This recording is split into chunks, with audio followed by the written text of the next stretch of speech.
Mes chers amis, bien bonjour. Avant qu'on commence cette vidéo, si vous entendez du bruit en arrière-plan, c'est parce que j'ai mis la clim parce qu'aujourd'hui il fait extrêmement chaud, notamment pour le sujet que nous allons traiter, qui est un sujet extrêmement épineux, mais que je trouve assez important. Aujourd'hui, on va aborder le bazar de la charité. Je sais, il y a eu une série Netflix qui a été faite il y a à peu près, je crois vers les 2019 à peu près, si je me souviens bien, qui est pas totalement éloignée des faits historiques relatés, mais ça reste quand même des faits très romancés. Mais il y a certains faits décrits dans la série qui sont très vrais. Dans la formation des pompiers actuels, et même on va dire de l'époque, l'incendie qui marque le plus et qui a été le plus meurtrier de l'histoire de France et surtout du 19e siècle, c'est bel et bien l'incendie du bazar de la Charité. En effet, cet incendie extrêmement meurtrier a ému toute la France, mais aussi une grande partie de l'Europe. Dans cet épisode, nous allons voir qu'est-ce que le bazar de la Charité, en quoi ça consiste, et toutes les circonstances qui ont fait que cet incendie s'est propagé, et tout, on va dire, ce qui a pu entourer cet incendie dans l'année qui nous intéresse, c'est-à-dire l'année 1897.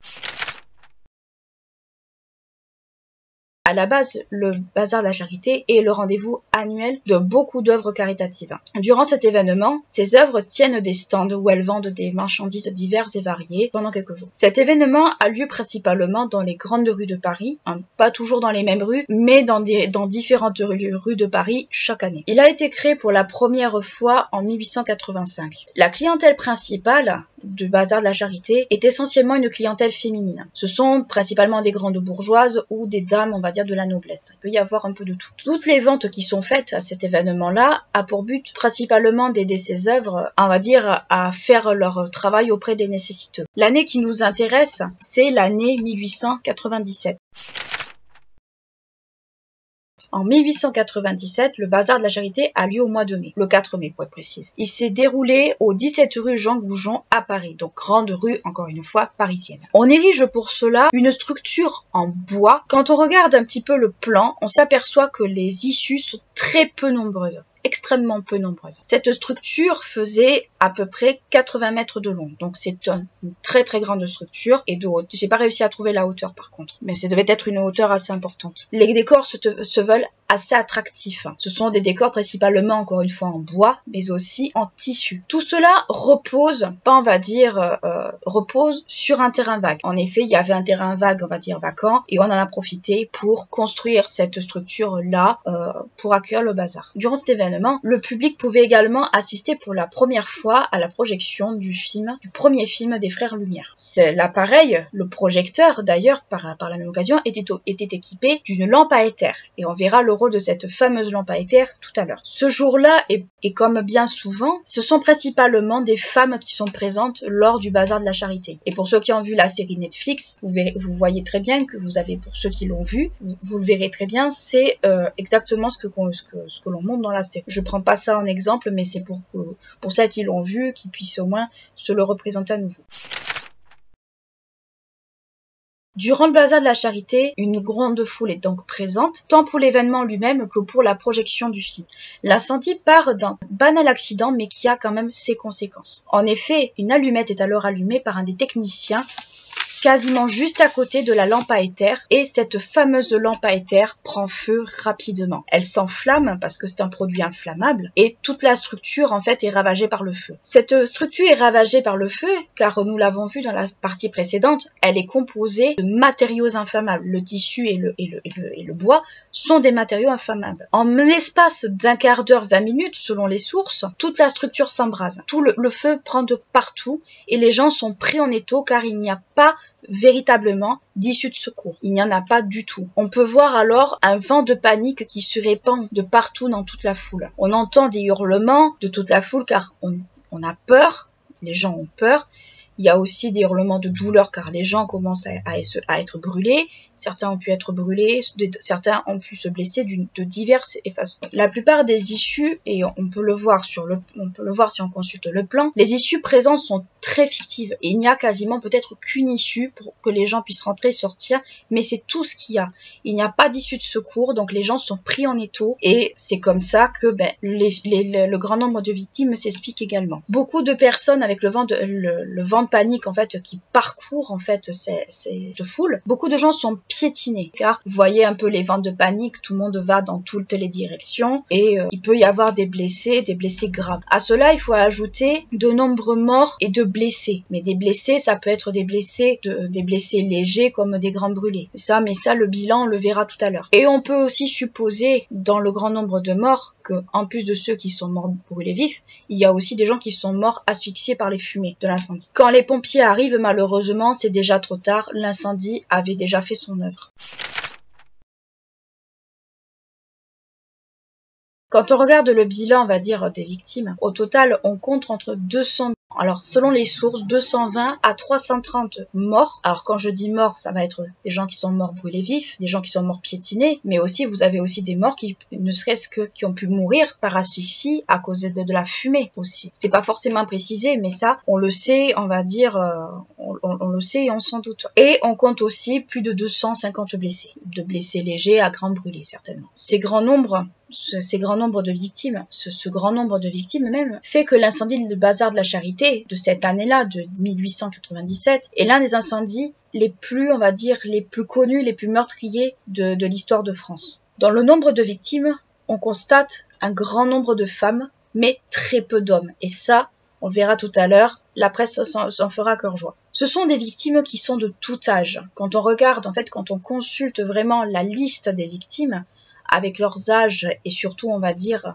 le nombre, c'est assez impressionnant. Je vous le cache pas, moi pour avoir consulté plusieurs listes, alors c'était plusieurs listes parce que c'était dans plusieurs sources, plusieurs documents, la liste est quand même très impressionnante et surtout quand on décortique un petit peu, c'est quand même assez impressionnant. Ce grand nombre de victimes, comme je vous disais, ce sont principalement des femmes mariées avec leurs enfants, des jeunes filles de bonne famille, des dames de la noblesse, mais aussi on a quelques religieuses. Elles sont pas beaucoup de mémoire, mais il y en a quelques-unes. Donc, on va dire un bilan essentiellement de victimes féminines. Parmi toutes ces femmes, on trouve une personnalité importante de la famille royale autrichienne, qui est la duchesse d'Alençon, la sœur de l'impératrice ici, l'impératrice Élisabeth d'Autriche.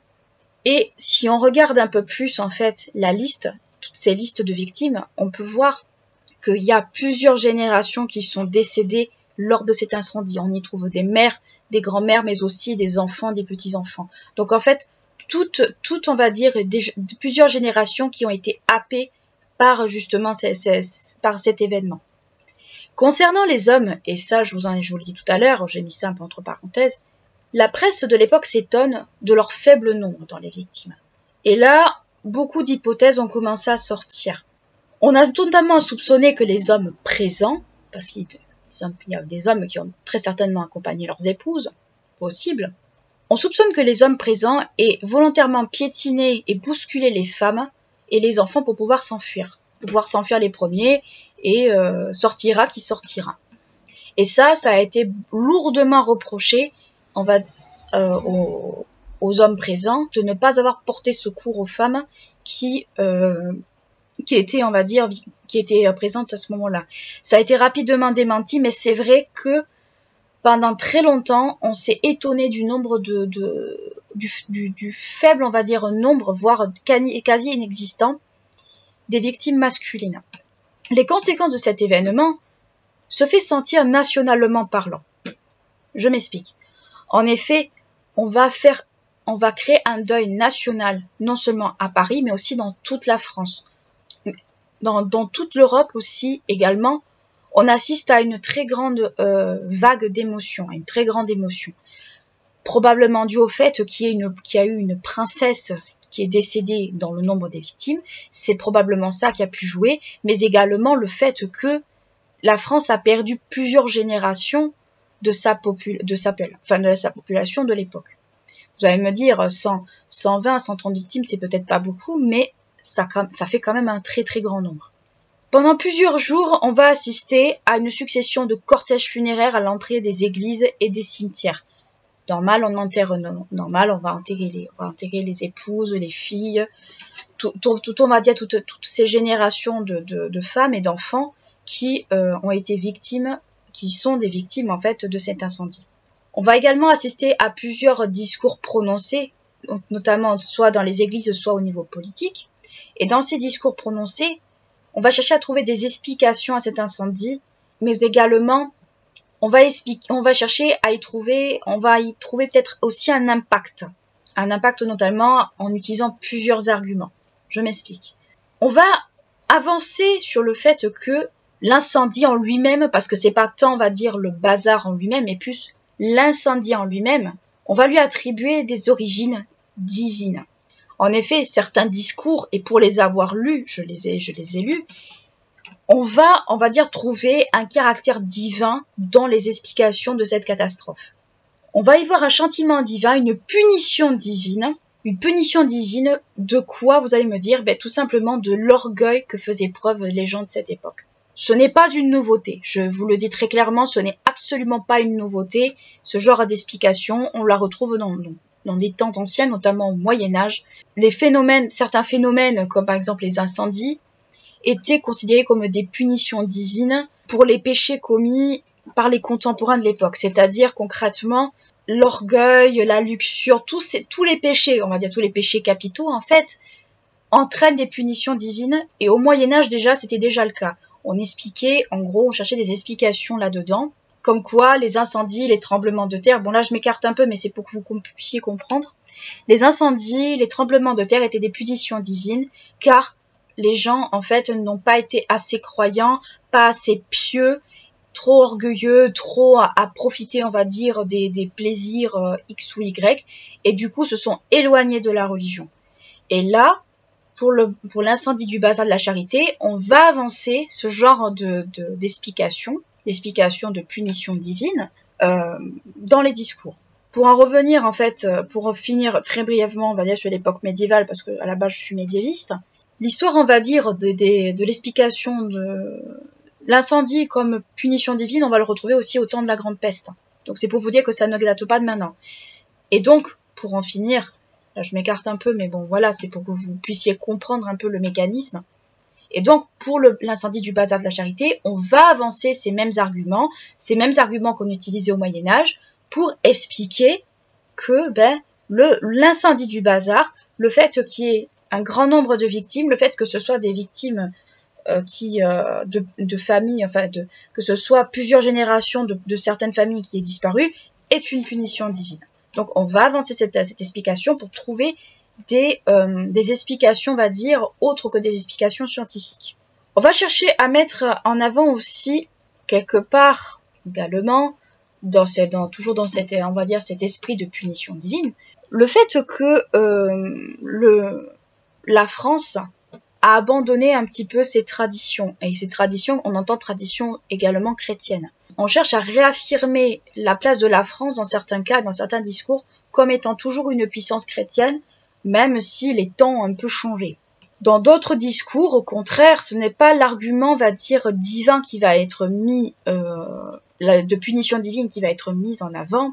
Ça va être un parallèle entre les victimes du bazar de la Charité, donc ça veut dire les familles qui sont touchées, et d'autres événements historiques où on retrouve également ces mêmes noms qui se retrouvent. Donc en fait, ce qu'on essaye de faire concrètement, c'est montrer que il y a eu, avec les guerres et tout ça, des familles déjà qui ont beaucoup perdu de leurs membres à cause des guerres, notamment on peut citer la guerre de 1870-71 par exemple, qui est une des guerres peut-être les plus proches de l'époque, qui a dû perdre probablement beaucoup de ses membres, beaucoup de membres de leur famille, notamment masculins. Et là, le bazar de la Charité met encore un coup de massue à ces mêmes familles. Donc ils font un peu un espèce de parallèle entre les victimes d'événements comme les guerres et les victimes d'événements comme l'incendie. C'est un petit peu ce que certains discours encore cherchent à faire. Concernant les victimes en elles-mêmes, ces mêmes discours, en fait, insistent sur plusieurs points communs entre elles. Et là, on parle pas de punition divine, on parle pas de familles qui, on va dire, qui n'ont pas de chance d'être impactées, encore une fois, par des événements tragiques. Non.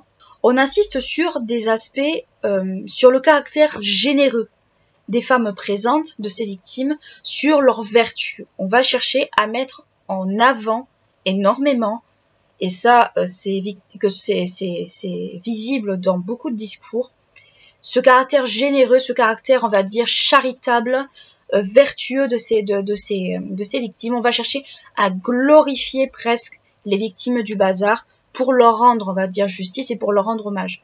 La vertu et aussi la générosité sont des qualités, avant tout, et ça, il faut le souligner, des qualités chrétiennes. Des qualités chrétiennes qui sont très souvent mises en avant lors d'événements comme ça. Et ce sont également, on va dire, des qualités qui sont extrêmement charitables. Donc, on va essayer de rendre hommage, si on doit conclure, en fait, cette petite partie, on va essayer de trouver des explications, surtout, on va dire, à ce niveau-là, tant dans la religion, tant dans, on va dire, des événements, on va dire, peut-être plus terre à terre, si on peut dire ça comme ça. Et on va essayer de rendre hommage aux victimes, notamment en mettant en avant leurs qualités, les qualités de cœur de ces femmes. Ces qualités charitables, ces qualités chrétiennes font d'elles, en fait, des femmes de bien, des femmes, on va dire, admirables.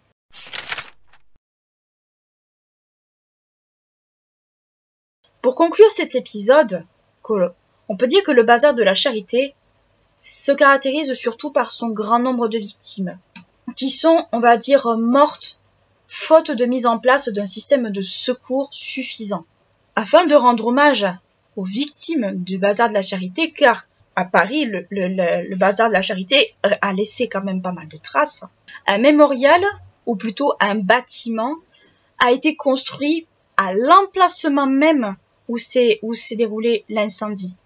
Il s'agit de Notre-Dame de Consolation, qui rend hommage aux victimes. Notre-Dame de Consolation a été construite 2 ans quasiment après la catastrophe par Albert Gilbert. Il a été ensuite consacré par le cardinal Richard 1 an après. Toutefois, ce monument, contrairement au nom qu'il porte, ne dépend pas de l'église, mais il dépend d'une association. Et dans cette association, on peut retrouver les descendants des victimes.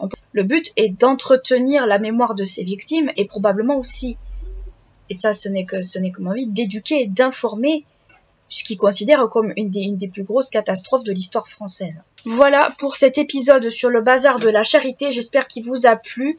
C'est pas évident de trouver, on va dire, des documents qui ne se répètent pas sur le sujet. Il y a beaucoup de journaux qui ont été écrits dessus, mais concrètement, il y a quand même, je trouve, une assez grande difficulté de trouver des choses qui ne se répètent pas sur le bazar de la charité. C'est quand même un des faits les plus importants de l'histoire de France. Mais il y a aussi des faits extrêmement peu connus et j'espère qu'au travers de cette vidéo, vous aurez appris des choses, que ça vous aura intéressé. N'hésitez pas à liker la vidéo si elle vous a plu, à vous abonner à la chaîne si ce n'est pas encore fait. Je vous fais de très très gros bisous, je vous dis à très bientôt pour une prochaine vidéo et d'ici là, portez-vous bien.